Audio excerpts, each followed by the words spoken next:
All right, welcome everybody to the third webinar of Faculty of Arts lecture series called Arts and Humanities in the Face of Global Challenges. I'm Professor Leo, working at Department of English at CUHK. I'm also today's moderator.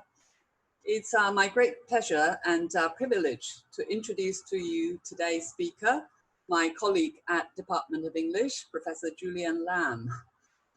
Professor Lam obtained his PhD degree at University of Cambridge, and his specialization is in the early modern era. He's published a monograph titled Rules of Use, Language and Instruction in Early Modern England, and many other articles on Shakespeare, early modern linguistics, and English Renaissance poetry. And Professor Lam is not just an academic, he's also an actor and director of plays. He's done a lot of work with a local theatre group called the Shadow Players, and they've put on the stage several plays. And he's also performed T.S. Eliot's The Wasteland himself. Okay, so before I hand over to Professor Lam, let me just quickly outline to you what's going to happen with today's talk. Professor Lam will be speaking for about 40-ish minutes, after which we'll open the floor for questions. And if you look at your screen, there's a button called Q&A. So if you click on that button, you'll be able to send out your questions, all right? And you can send out your questions anytime during the talk. Of course, we'll try to answer as many questions as possible, but on the other hand, there's also the time constraint. We're supposed to finish at 4 something, all right? Okay, and also a gentle reminder that this talk is being recorded and it will be uploaded to the Faculty of Arts YouTube page in case you want to revisit it. Okay. All right, so without further ado, let me hand over to Professor Lam, who will be speaking on the mistress of Shakespeare's perhaps most famous sonnet, Sonnet 18. Over to you, Julian. Thank you so much, Professor Lee, for that introduction. I hope you can hear me. I hope you can see me. I hope you can see my PowerPoint. This is a very new experience for me, and it's an unusual experience. The idea of speaking, as it were, into a black hole. I think there are people out there, I think you all have faces, but I can't see any of them.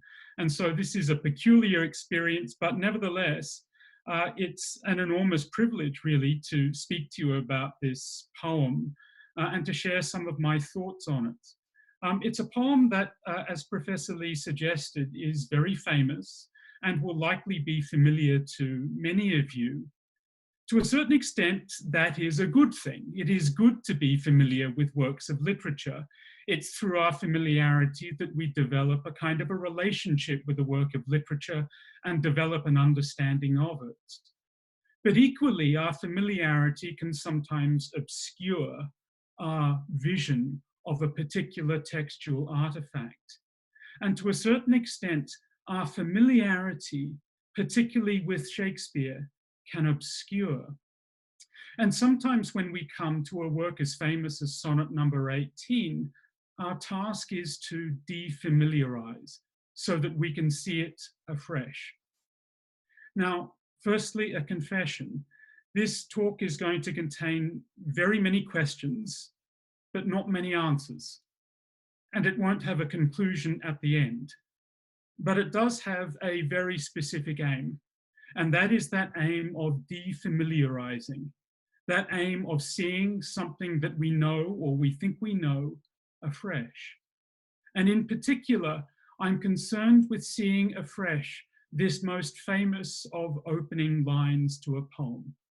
Shall I compare thee to a summer's day? Possibly the second most famous line in all Shakespeare. Do you understand that? Well, that's something that I'm going to be exploring. Let me begin by reading the sonnet out aloud. So here we are, sonnet number 18. Shall I compare thee to a summer's day? Thou art more lovely and more temperate. Rough winds do shake the darling buds of May, and summer's lease hath all too short a date. Sometime too hot the eye of heaven shines, and often is his gold complexion dimmed, and every fair from fair sometime declines, by chance or nature's changing course untrimmed. But thy eternal summer shall not fade, nor lose possession of that fair thou erst, nor shall death brag thou wanderest in his shade, when in eternal lines to time thou growest. So long as men can breathe, or eyes can see, so long lives this, and this gives life to thee. Very beautiful words, very familiar words, but what do they mean? At least on the surface of it, Sonnet 18 offers a particular pledge on behalf of the poet to their beloved. And for the time being, I'm going to be calling the addressee of Sonnet 18 the beloved. And this pledge is that the poet will somehow, it's not specified quite how, but somehow the poet will immortalize the beauty of the beloved. Now, we often refer to this pledge as the eternizing conceit. It is a pledge of eternity, a kind of immortality. There are several ways in which we can articulate this eternizing conceit. One of the ways is, as I've written on my slide here, you will be eternal, or you will remain eternally young in my poetry. The pledge, this eternizing conceit, might equally expressed as a kind of a deal that the poet makes with the beloved, which is essentially, let me describe your beauty and I will make it eternal. Now, how does the eternizing conceit specifically operate in Sonnet 18? I'd like to suggest that it does so in three rough stages. In the first stage, we receive a description of the changeability and in particular, the transience and impermanence of the beauty of a summer's day. And this occurs in the first 8 lines or so. The second stage, lines 9 to 12, the poet reassures the beloved that unlike the beauty of a summer's day, which will fade and wither away into winter, that their beauty will endure and last forever. And in the final 2 lines, the poet asserts how they can make that reassurance. And how they can make that reassurance is that the beloved's beauty will live eternally in poetry. Now, I'd like to consider these 3 stages in a little bit more detail. So, stage 1, which emphasizes the changeability and in particular, the transience and impermanence of the beauty of a summer's day. Consider the 3 lines that I've underlined. Summer's lease hath all too short a date. One of the things that strikes me about that line is the word lease. Summer, as it were, does not own the world. It can only rent it out for a too short period of time. Consider also the lines, and every fair from fair sometime declines, by chance or nature's changing course untrimmed, either by chance or simply the natural way of things.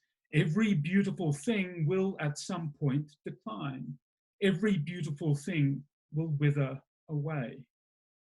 Now, the other reason why I drew your attention to these lines is the word fair. And every fair from fair sometime declines.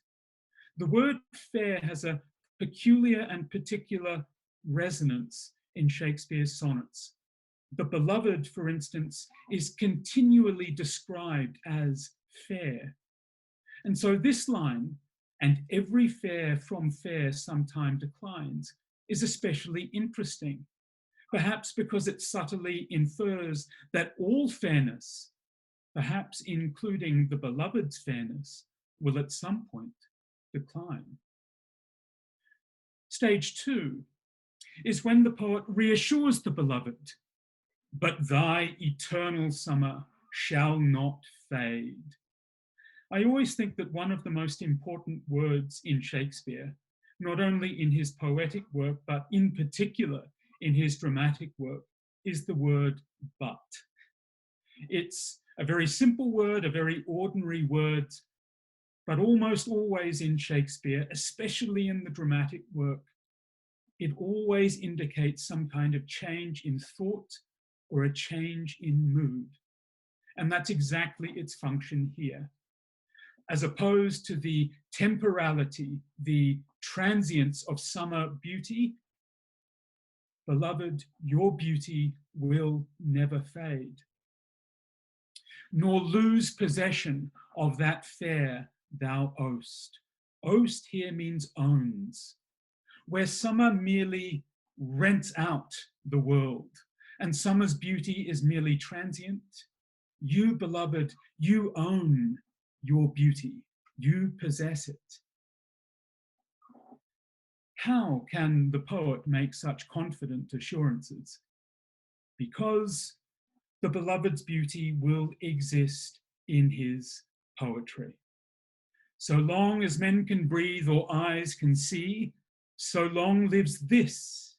And this is presumably the sonnet, and this gives life to thee. Now, I don't think there's anything that I have said so far that is especially unfamiliar to you, particularly to those of you who know the sonnet, and in particular who have studied the sonnet.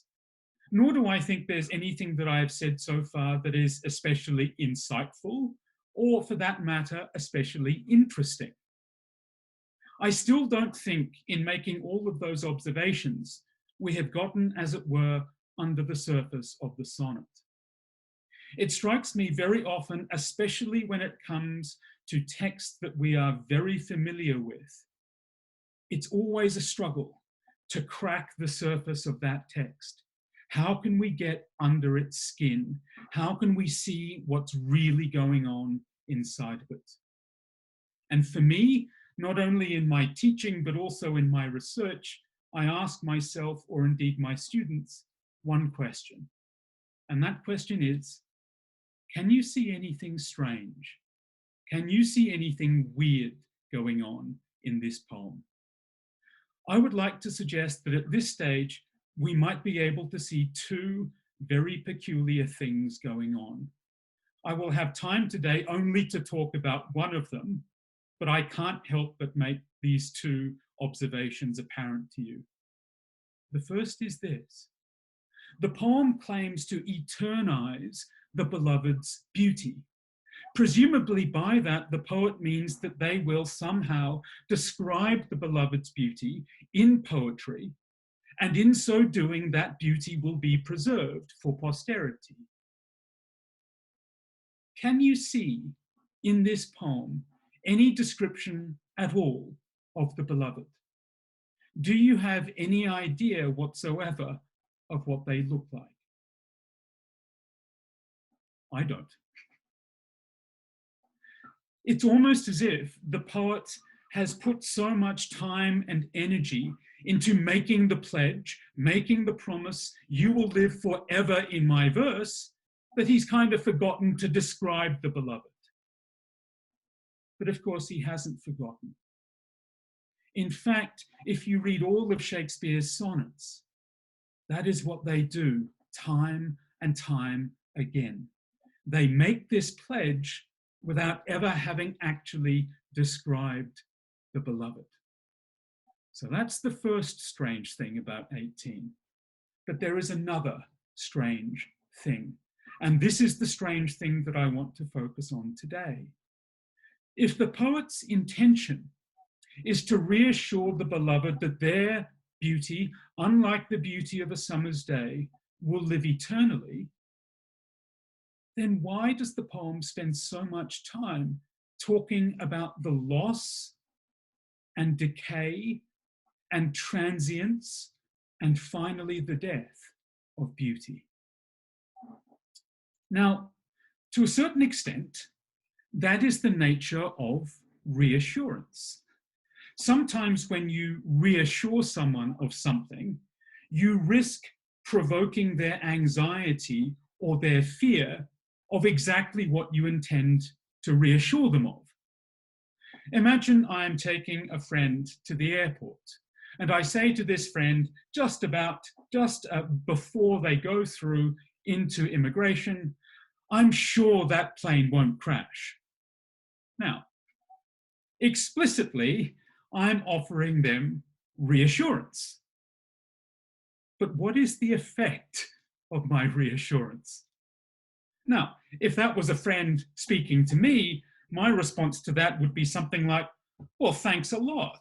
I didn't even have it in my mind that the plane was going to crash, but thanks for reminding me that sometimes, tragically, planes crash. Utterances that explicitly reassure can more implicitly provoke anxiety. Even as Sonnet 18 reassures, does it not powerfully remind the beloved of their aging and their eventual death? Now, it strikes me that advertisements for cosmetics and beauty products perform this kind of double-edged reassurance all the time. And I wanted to give you a brief example of that. This is an advertisement for Olay Total Effects. Now, I don't know if any of you out there use Olay Total Effects. If you do, no offense intended. This was simply the first thing that came up on my Google search for cosmetics and beauty products. Now, Olay Total Effects, it is claimed, fights the 7 signs of aging every morning, revives dull and tired skin. How wonderfully reassuring is that? Of course I want that. Of course I want something that will help me fight the 7 signs of aging. But hasn't this advertisement reminded me that there are 7 signs of aging? In fact, I was thinking to myself, what are these 7 signs? In fact, it can make one somewhat anxious that there are as many as 7 signs of aging. Notice it doesn't tell you what those 7 signs are. It leaves you to wonder what they are. And I was thinking to myself, what are these 7 signs? Well, I can think of wrinkles. I can think of a kind of an indeterminate blotchiness that you kind of get when you age, which I see upon my own face. But that's all I got. There are another 5 signs of aging that I have ignored all my life. All my life I have been living, perhaps doing battle against 2 signs of aging, but letting those 5 other signs have their way with my face. It strikes me that this advertisement is wanting you to think that it reassures you, but it's also provoking your anxiety. There are these 7 signs of aging out there. And to a certain extent, the eternizing conceit works in a very similar way. In fact, the promise to the beloved that their beauty will be eternal only has power if they are reminded that, in reality, their beauty will fade, even unto death. I think that logic, the logic of the eternizing conceit, and that is very much present in that cosmetic commercial, is present too in the first 2 lines of sonnet number 1, which read, "From fairest creatures we desire increase, that thereby beauty's rose might never die. Now the word die and dead and death and their various cognates echo throughout Shakespeare's sonnets, even as they are reminding the beloved of the eternity that they will enjoy in poetry. They are also reminding the beloved of death. The whole sequence begins with the idea that we want beautiful creatures, fairest creatures, to increase because we are anxious that they will die. But what sort of increase can possibly prevent death? The vast majority, I imagine, of you know sonnet number 18. I wonder how many of you have read any of the first 17 sonnets. I wonder how many of you have read all of the first 17 sonnets. Understanding what happens in these first 17 sonnets is extremely important to understanding what really is going on in sonnet 18. These first 17 sonnets are often regarded as the procreation sonnets. In these first 17 sonnets, the poet attempts to persuade a very attractive, very beautiful young man to get married and have children. Children are the means by which this beautiful young man will preserve his beauty, will eternize his beauty. The young man seems reluctant to get married and have children, and so the poet tries to persuade him with a mixture of praise and also of threat. The praise comes in the form of, "You are so very beautiful." The threat comes in the form of, "That beauty will not last forever. You need to think about how to preserve your beauty." Children, that is how. The beloved of sonnet 18 is the same young man of the first 17 sonnets. And yes, for those of you who did not know, the beloved of sonnet 18 is a man. I will return to that shortly. Sonnet 18 is unusual in the sequence and extremely important in the sequence because it's the first poem which says to the young man, as I shall now call the beloved, it is the first poem that says to the young man, "It is not through children that your beauty will be preserved, but through poetry." Sonnets replace children as the means of eternization, as the pathway to immortality. There is a strange and, to my mind, a kind of a semi-disturbing, slightly unnerving process of sonnets replacing children, of biological life being replaced by words as the means to eternity. Keep this in mind. I will return to it. But who is this young man? What do we know of him? Was he a real person? Well, there is some internal evidence that we can gather for various aspects of him. For instance, his character. What can we learn about what sort of personality he had from the sonnets themselves? What might sonnet 18 tell us about this young man's character? What sort of person would find the eternizing conceit appealing? Now, I put myself in that young man's position, and I imagine, how would I respond if a poet approached me and said, "Allow me to immortalize your beauty in verse"? Now, how would I respond? Well, I would respond, I think, initially by saying, "Please don't do that. Don't do that. I would literally pay you, poet, not to write those poems. I would literally patronize the non-writing of those poems. Secondly, I might say, are you mad? Thirdly, I might say, what do you want from me?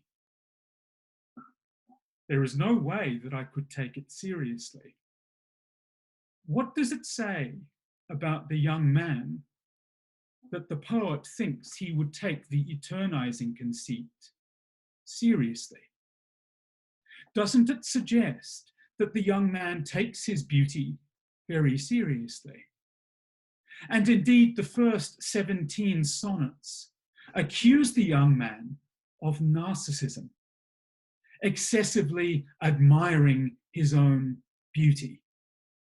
And though the poet will often criticize the young man's narcissism, does not the eternizing conceit utilize it?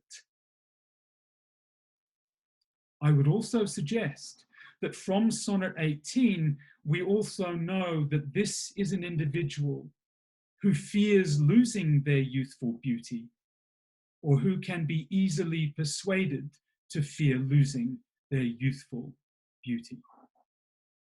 What else? We learn a few things about his appearance. Now, Shakespeare is very conscious that this young man occupies a place in a sonnet sequence usually occupied by a woman. Now, one of the features, one of the functions of the word fair, meaning beautiful, meaning also fair or pale-skinned, is that fair, when applied to physical features, is usually applied to a woman. Fair, in some sense, effeminizes the young man. Now, of course, we should keep in mind that Shakespeare worked in an industry in which men routinely played the roles of women. Men routinely were, as it were, effeminized through dresses and makeup and various prosthetics.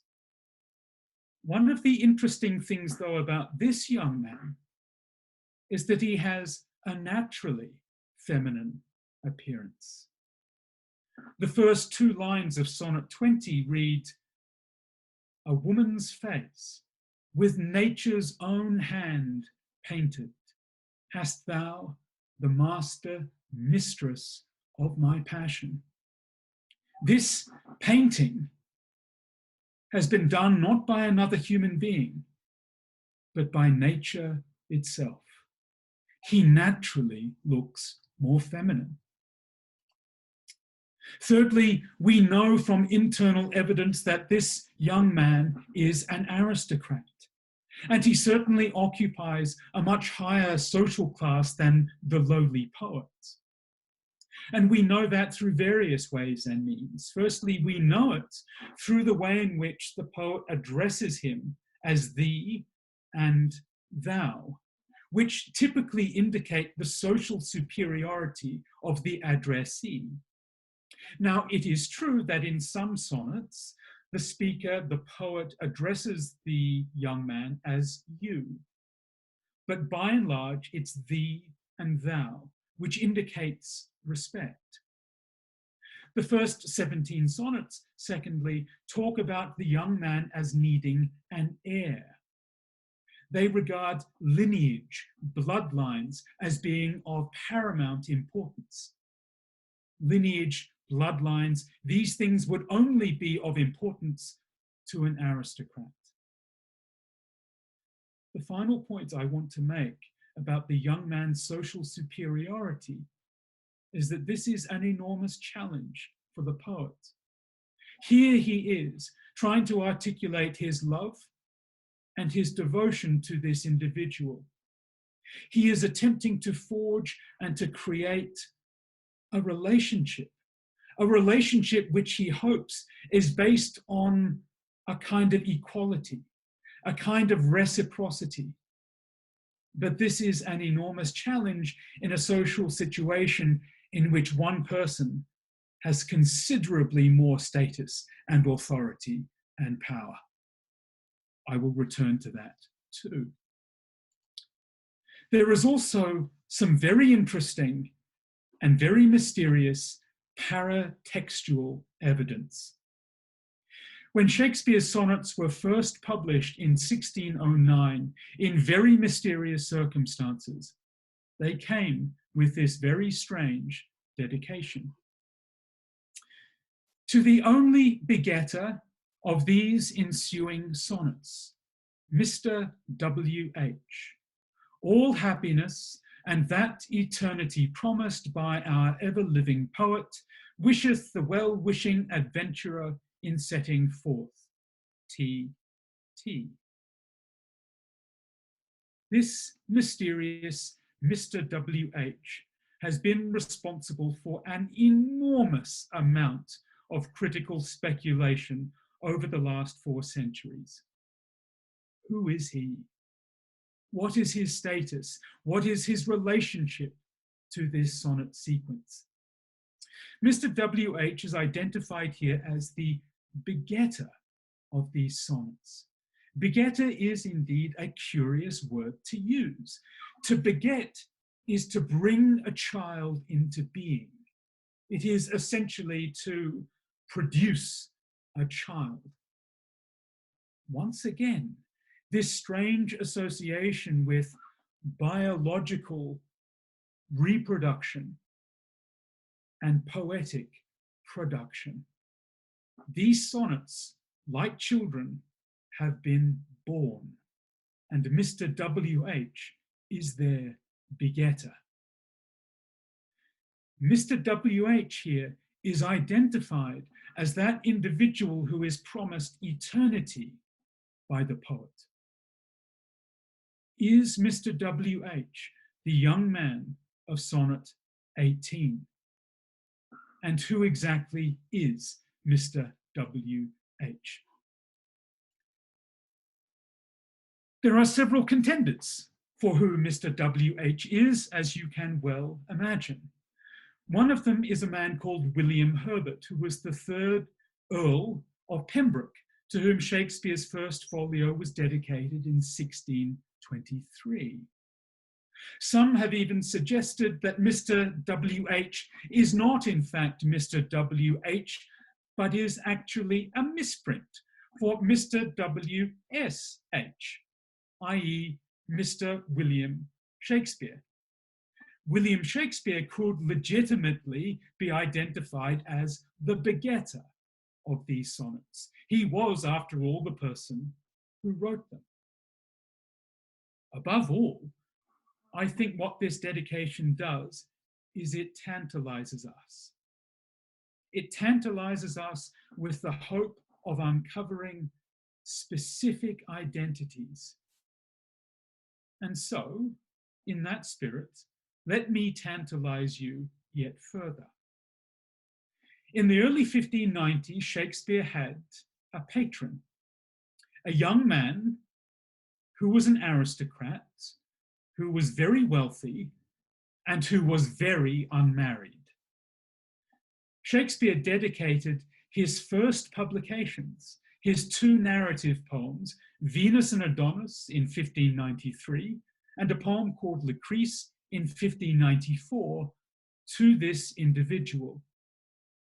His name, sadly, unfortunately, was not W.H., but it was H.W.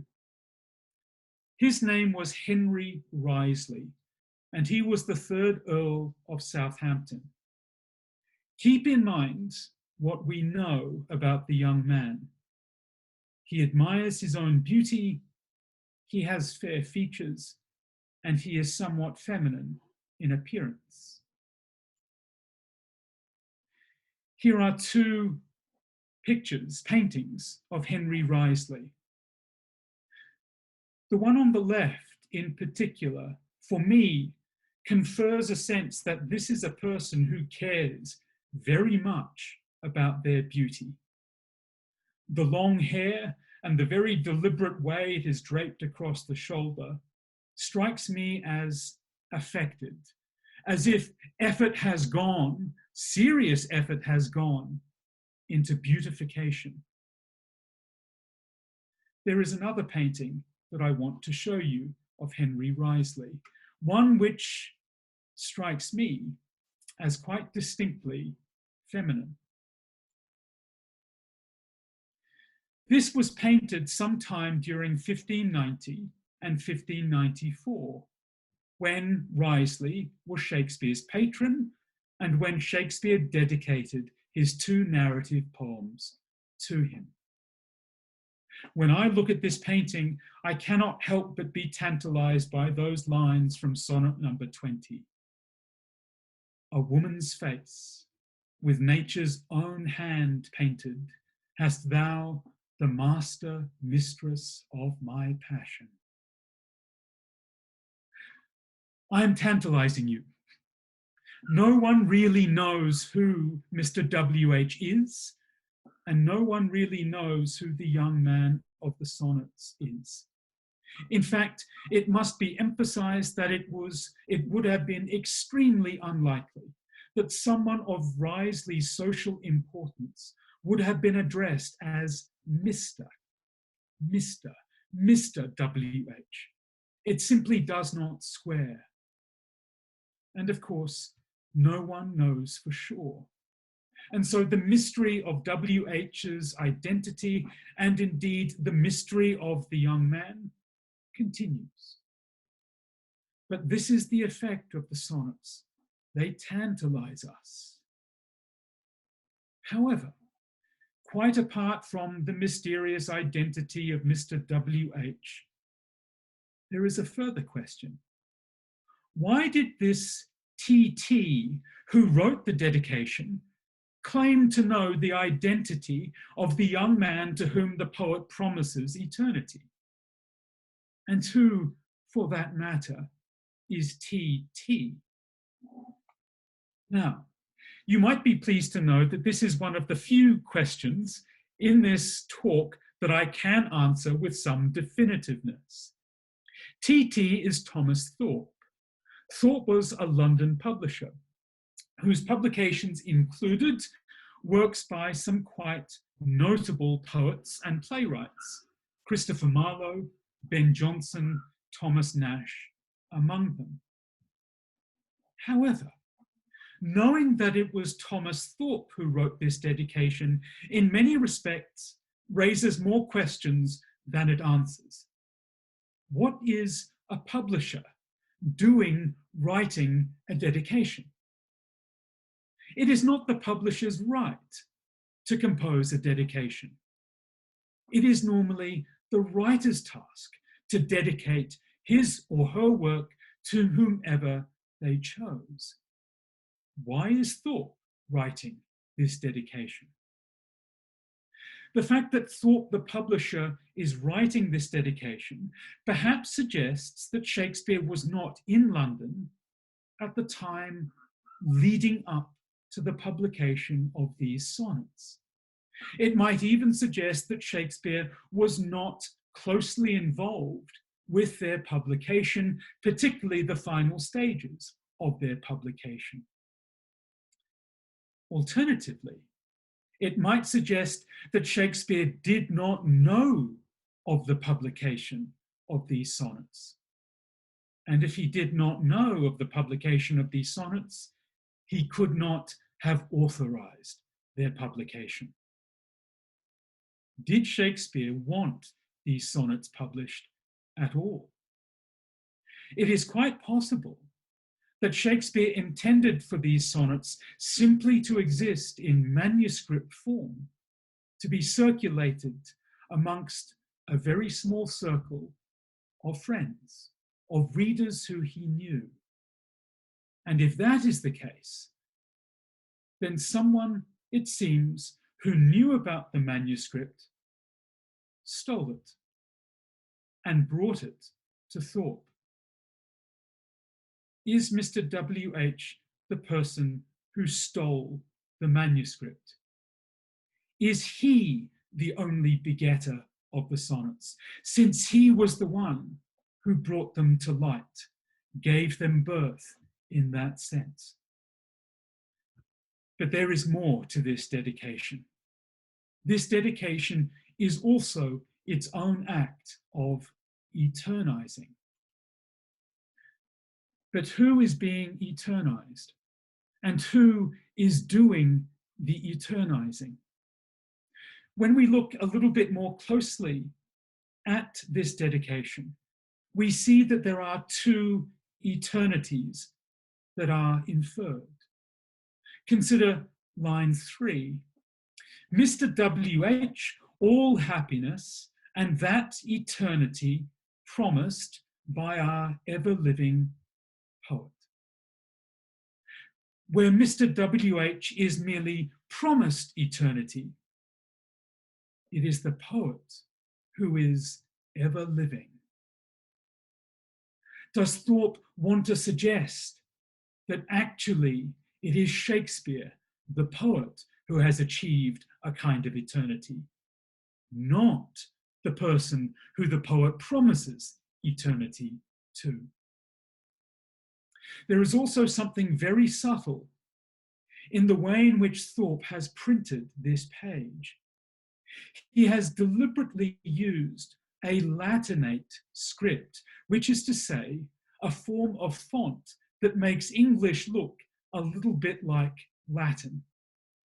Consider in that second line, I hope you can see my cursor, in that second line, the word ensuing. Can you see that the U is in fact a V? And down in the third last line from the bottom, adventurer, that U is also a V. Latin did not distinguish between U's and V's. It used all V's. And in many of the dedications, and indeed in many of the Latin inscriptions that you find on monuments and on buildings, you get these full stops between each word. Also on this slide, I have included the inscription on the front of that extraordinary building in Rome, the Pantheon. And you can see here dots in between each word. Thomas Thorpe is deliberately trying to make this page look like a piece of Latin, and he's deliberately trying to make this page look like a monument.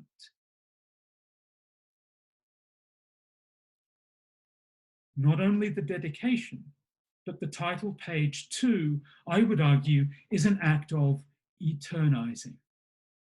It is highly unusual. In fact, among the major sonnet sequences of the Elizabethan period, it is unique that a poet would use their name in so explicit a way as the title of their sequence. Shakespeare's sonnets, never before imprinted. Never before imprinted. What a curious 3 words they are. Not only do these words communicate a sense to the reader, you have not read this stuff before. This is new. This is a scoop. This is breaking news. But doesn't never before imprinted also communicate a sense of something being brought to light, of something being revealed, of something here being made eternal? I would suggest that in the dedication, and indeed on this title page, in which Shakespeare's name is blazoned so assertively and so clearly, Thorpe is suggesting that the act of publication itself is an act of eternizing.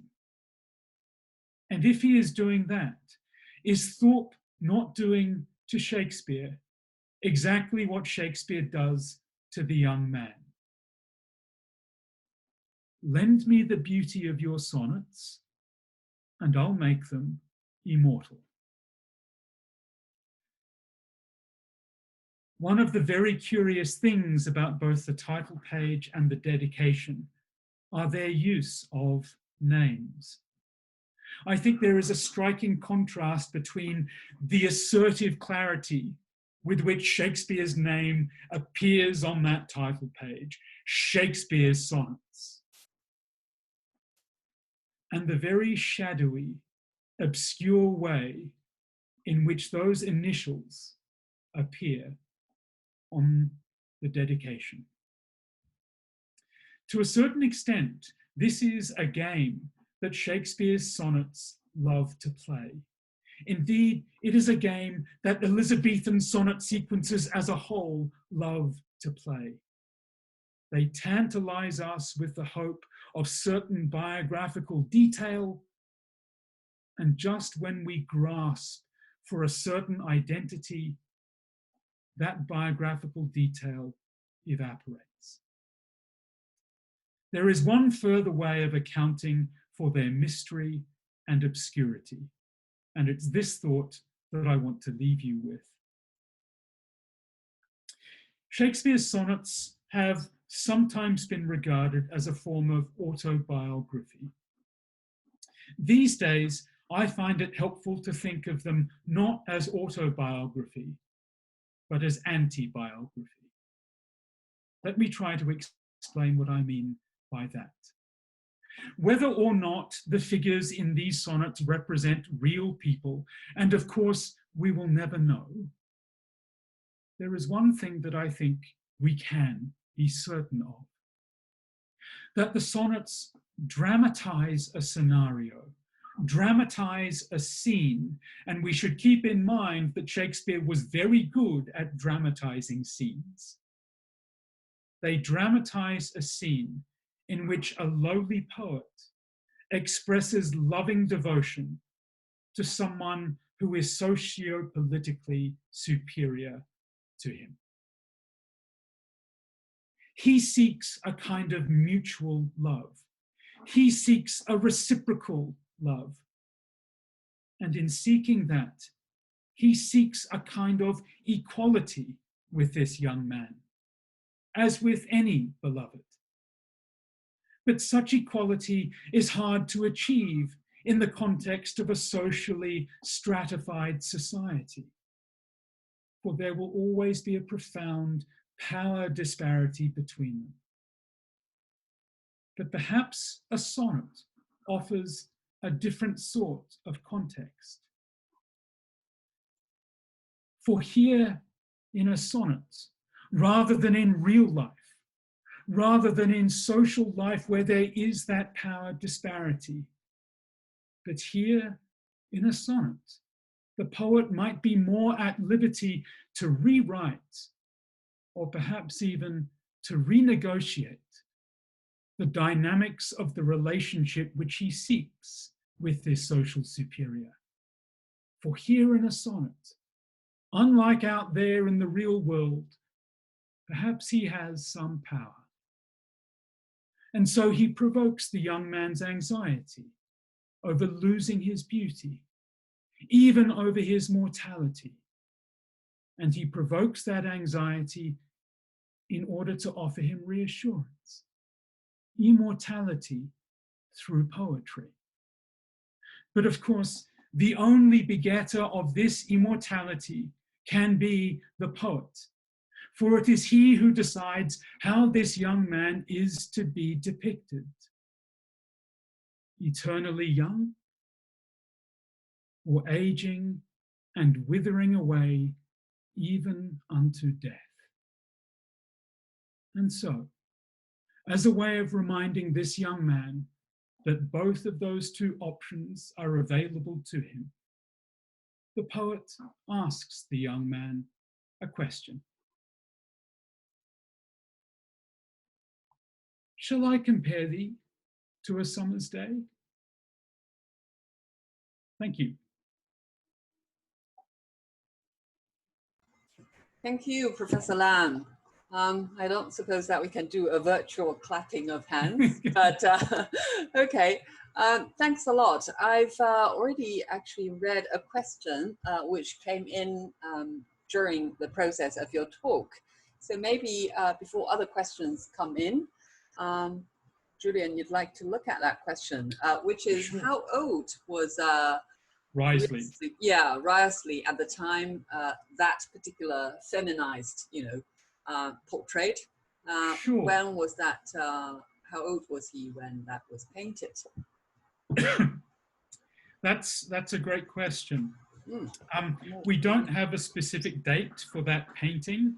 It's circa 1590. Pardon me, 1590 to 94. In the early 1590s, Wriothesley would have been in his teens, in his late-ish teens. So even by those standards, I think Wriothesley looks reasonably feminine there. And I think one also needs to think in terms of shall we call it the politics of portrait painting. So if you were a portrait painter, your job was not simply to depict an accurate likeness, but to depict your client in a way that your client would like. Now, it strikes me that given how feminine Wriothesley looks there, that he was certainly nonplussed, but perhaps even desirous to be pictured in that particular way. Right. Okay. And I've got loads of other questions.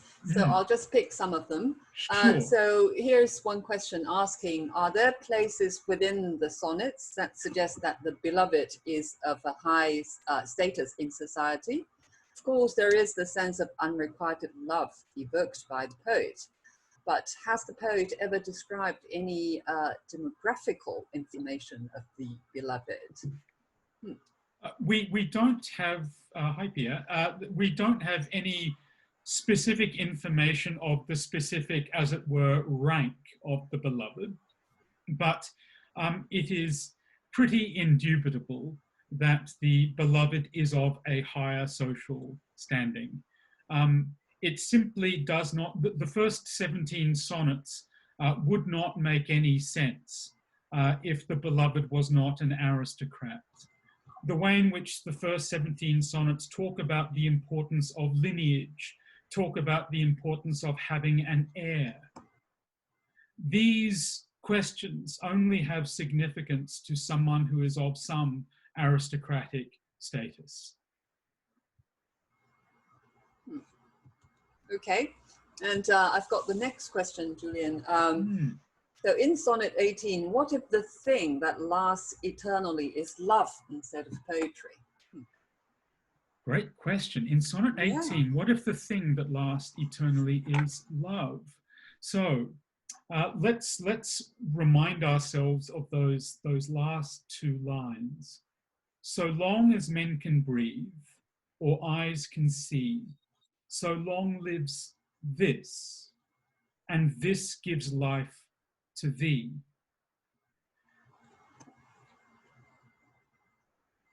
One of the things that we would need to clarify, if love, or if this means love, is whose love then? Now, I'm not quite sure what the questioner had in mind, but that's something that we would certainly need to clarify. Whose love? The poet's or the beloved's? I think it would make perhaps more sense to think in terms of the beloved. So my love for you would last forever, and my love in that sense gives you life, keeps you eternally young. And that makes a degree of sense, doesn't it? Not only does it make sense, I would argue, in the context of 18, but it also makes sense in the context of subsequent sonnets. And if that anonymous questioner would like to continue thinking about that question, they might like to go to sonnets like sonnet number 104 and 108. And in these sonnets, the speaker, the poet, tells the young man to me, you are always young, and you are always young because I love you so much. So to that extent, the love preserves the young man's beauty.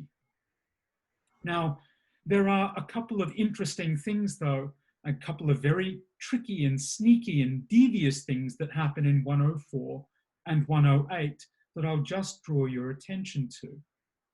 So in these poems, and in other poems as well, the poet will say, I love you so much that you can only ever look young to me. Now, it's all very well and good to say that, but in order, as it were, to prove that he is so deluded by his love that he only ever sees the young man as beautifully youthful, the poet needs to make some reference to the fact that the young man, in actual fact, is aging.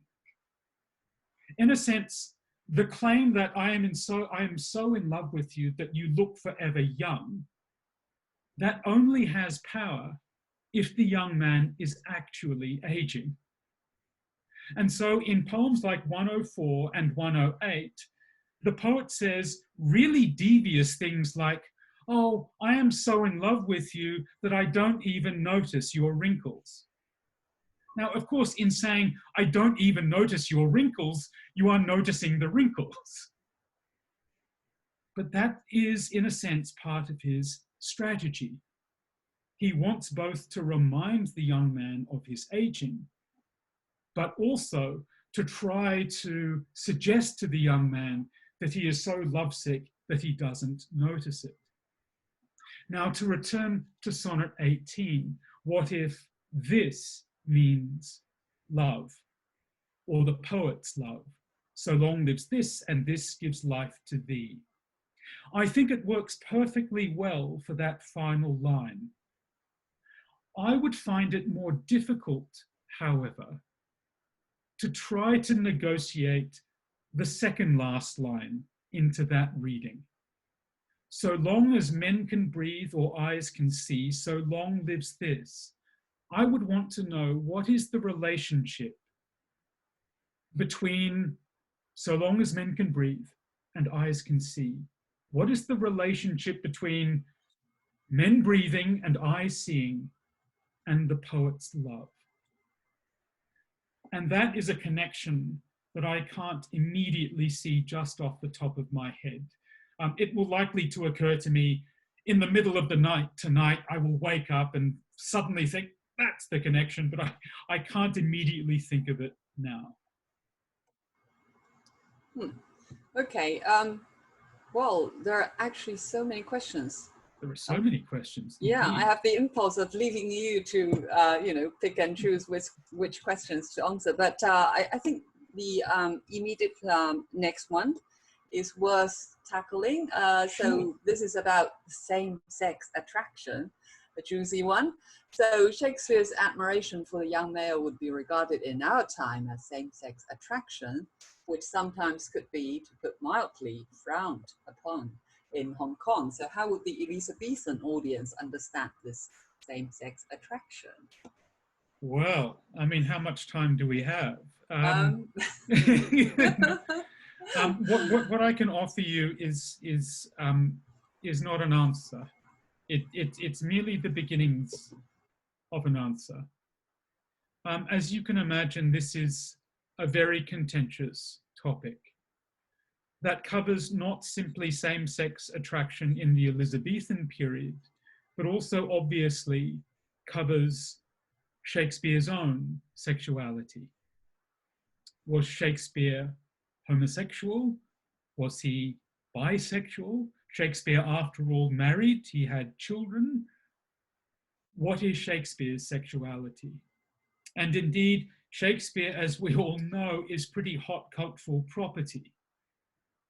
And his sexuality is very important to a lot of people. I think, though, it is interesting and it is revealing of us and our values that Shakespeare's sexuality would be important.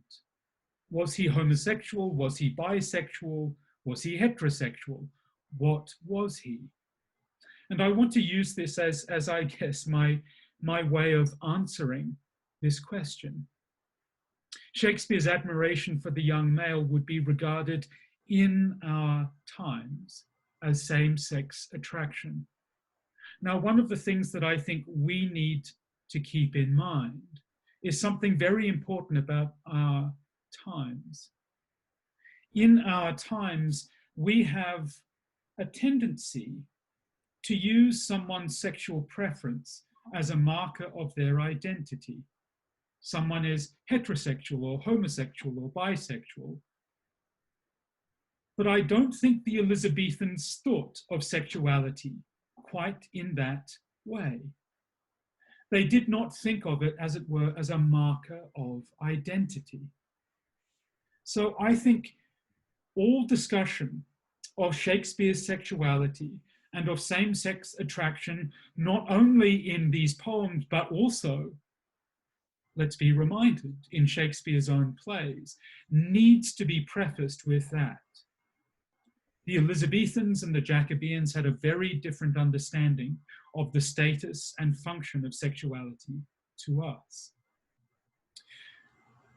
Same-sex attraction. Now, of course, the theatre was a place in which same-sex attraction was something which was, if you pardon this gratuitous pun, is something that theatre flirted with all of the time. Keep in mind that there were no female actors in Shakespeare's time, that men were playing women. Think how many romantic scenes there are in Shakespeare's plays.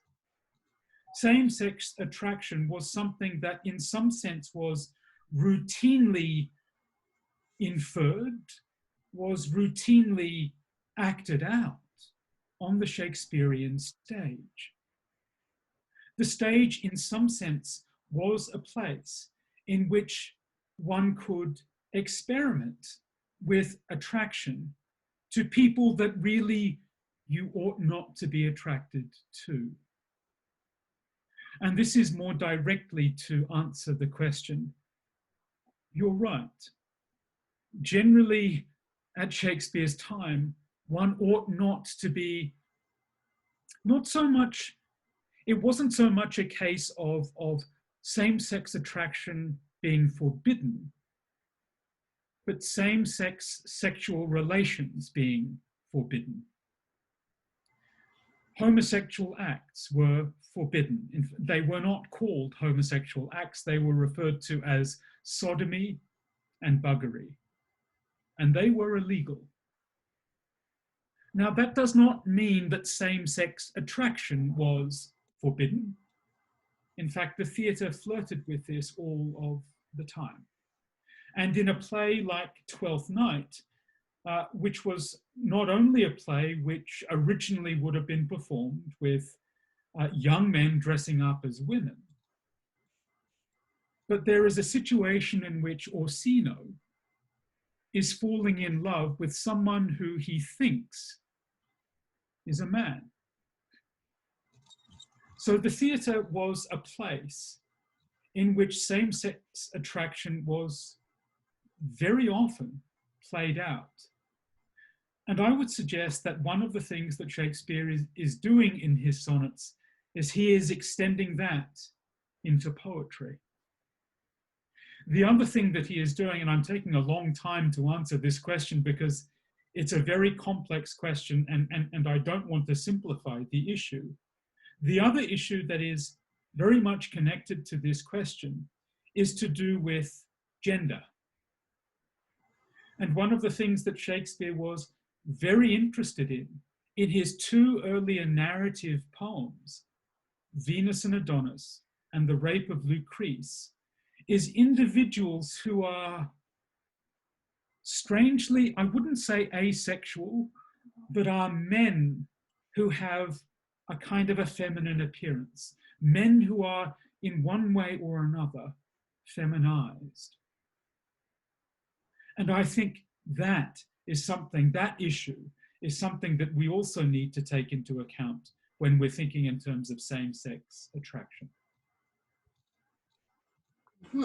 Okay, so I'm leading you to the next question. I think it's a good one because I've got, I think, similar questions from students that I taught the poem to. So saying, regarding the power of the poet in Sonnet 18, do you see this as a manifestation of the literary egotism of Shakespeare? Are there similar sonnets that also show Shakespeare's almost metaphysical presence within the lines? Indeed.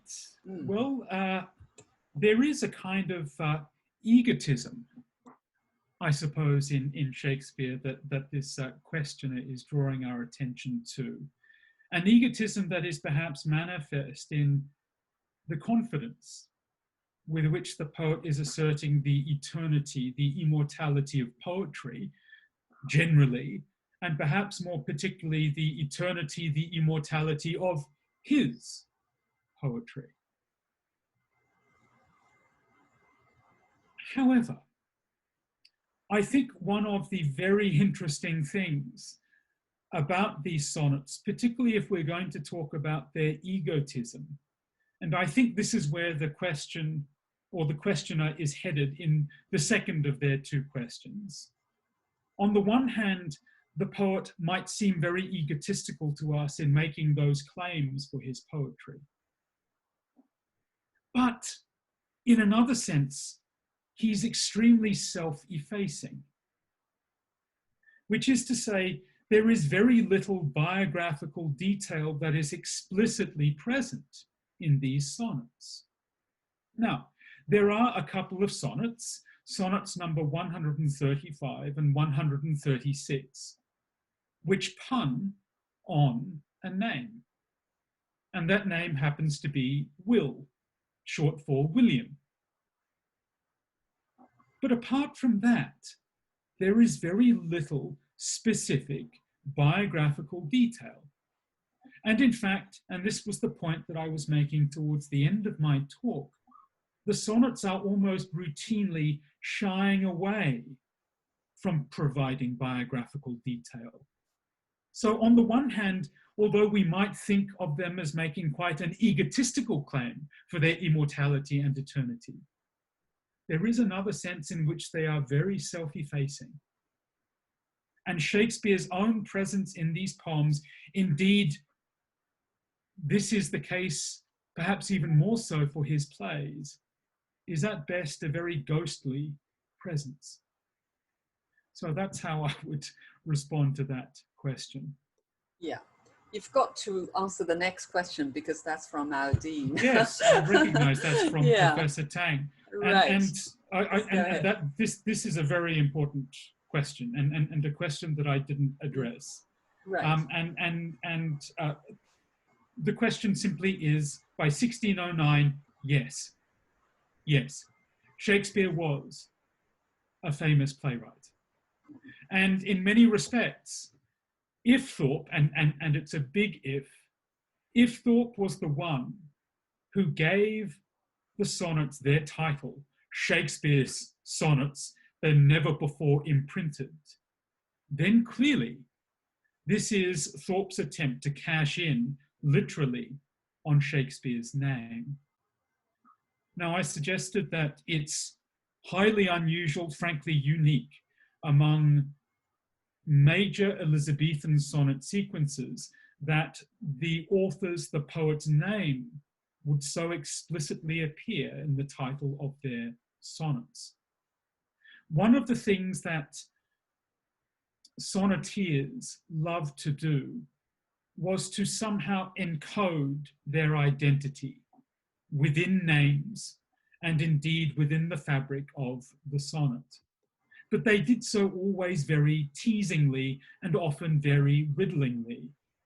The best example that I can think of just off the top of my head is really the first great sonnet sequence in English. And it happens, and I know it's blasphemy to say that you prefer something over Shakespeare, but I do prefer this sonnet sequence even over Shakespeare's. And that is the sonnet sequence of Philip Sidney. called Astrophil and Stella. Astrophil is Greek for lover of stars. Astro is stars, and phil, the first word of philosophy, philosophia, lover of wisdom. Astro, star, phil, lover. So Astrophil is the lover. He is the poet in this sequence, and he loves Stella, and Stella is Latin for star. So lover of stars and Stella, star. But look how Sidney, Philip Sidney, has encoded his name into the name of Astro Phil. Phil is a contracted, shortened version of Philip. Now, it seems in Sidney's sequence, he was in love with a real-life woman called Lady Penelope Rich. Problem was, for Sidney, she was married. But Sidney goes to great lengths to encode her name in various ways throughout his sequence. And many critics, many readers of Shakespeare's sonnets have felt the need to look for a similar encoding in Shakespeare's sequence. But they've not really been able to find any sort of consistent code. In fact, the most prominent, if you like, signal of Shakespeare's name in this sequence is on that title page. And I think this is Thorpe's attempt to, on the one hand, cash in on Shakespeare's name, but also, and this is another possibility, and you must forgive me, this is pure speculation, but it's tantalizing speculation. If Thorpe came, let's say, illegitimately into possession of Shakespeare's manuscript, then is Thorpe's use of Shakespeare's name, which on the one hand is an attempt to cash in on Shakespeare's name, but equally it's an attempt to immortalize Shakespeare's name. Is this Thorpe's deal, as it were, with Shakespeare? Yeah, Shakespeare, I got your sonnets, but I'm immortalizing you as well. Intriguingly, Thorpe had a history of publishing unauthorized sonnet sequences. In fact, Thorpe pirated an edition of Sidney's Astrophil and Stella. At the complaint, probably, of Sidney's family, Sidney himself, when Thorpe published this pirated edition, was dead, sadly. But on the insistence probably of Sidney's family, Thorpe was forced to withdraw this pirated edition from circulation. Maybe, and this is pure speculation, maybe Thorpe had learned or was trying to learn from that mistake. Shakespeare, I'm immortalizing you. Shakespeare's name does not only appear on that title page. Thorpe made the decision to include on each leaf. So when you opened up, in fact, if you manage to look at a copy of the 1609 edition and you open it up, Thorpe has chosen to use what are called running titles. Running titles. Running titles are those titles that occur at the top of every page. And when you open up this book, on the left-hand page, it has Shakespeare's, and on the right-hand page, it has sonnets. On every other page, in other words, of this book, Shakespeare's name is printed. That suggests to me that Thorpe regarded this as an enterprise in eternizing Shakespeare. Okay, now given the time, Julian, I'll let you choose, maybe a couple of more questions. Sure. perhaps we can do another one. Yeah, sure. Another one. Okay. Yeah, sure. I've not had time to read the questions. Right. Why did the poet so emphasize men's beauty rather than women, as it's unusual, or it's probably a defense mechanism of men? That's a great question, a very interesting question. I suspect what the questioner is getting at there, or one of the things that they might be getting at, is why is the poet describing the beauty that they're attracted to in this young man as a particularly effeminate beauty, rather than as a particularly masculine beauty? Well, in some sense, an impossible question to answer, but we can, of course, speculate. Firstly, the sonnet speaker is very conscious that this young man occupies a position in sonnet sequences normally held by a woman.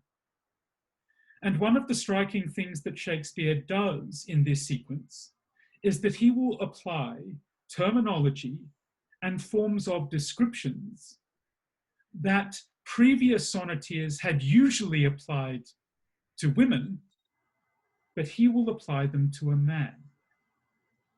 In some sense, what is so subversive about Shakespeare's sonnet sequence is the way in which he uses terminology and forms of description that we normally associate with a woman, but to a man. And that, I think, is one of the things that makes them profoundly interesting. Now, one of those ways I drew your attention to in the talk, the word fair. Now, when we're talking about someone's physical appearance, fair is usually a word we apply to a woman. Not so in this sonnet sequence. Now, one big thing, and perhaps we can end with this thought because this might take a few minutes to explain, but I think it bears mentioning, and perhaps it's a good way not so much of bringing this conversation to a close, but intuiting where this conversation might go to. The big thing, of course, about this sonnet sequence that I did not mention is that Shakespeare's sonnets does not simply have one beloved, it has two. From sonnets 1 to 126, the poet is addressing a young man. From sonnets 127 to 152, they address someone else. Now, this is astonishingly unusual. And it's unusual for so many reasons. How, on the one hand, can you spend 126 sonnets articulating your devotion to one specific individual, your undying devotion to one specific individual, and then after those 126 sonnets, you begin to do the same to someone else? What is Shakespeare up to? That is the subject, I'm afraid, for a whole different talk. But I will tantalize you with this detail. The person to whom sonnets 127 to 152 is addressed is not a man, is a woman, but she's black. Or at least she has very dark skin. She has black hair. She is morally very dubious. She is described at times as almost a prostitute. She too consistently is described as being fair. Why? That is a subject for another time, I'm afraid. But I implore you If these sonnets, and in particular, if what I have said about the sonnets to the young man are of any interest to you, then do read sonnets 127 to 152. You will find them pretty startling. Okay, thank you so much, Julian. And we await, the next talk on the mistress, but spelled as mistress, Yes. M-I-S-T-R-E-S-S, Yes. yeah, Yes. of, that portion of the sonnet sequence. Thank you so much, Julian. And thanks everyone for being here with us on this sunny Sunday, at least in Hong Kong. Okay, so, and also allow me to, forecast to you that our next webinar will be held next Saturday, the 9th of May from 3 to 4 o'clock. And the speaker will be Professor Frederick Lau of Department of Music, speaking on musicking in a new key, encountering music from around the world. Okay, thanks everyone, and bye. See you. Bye-bye.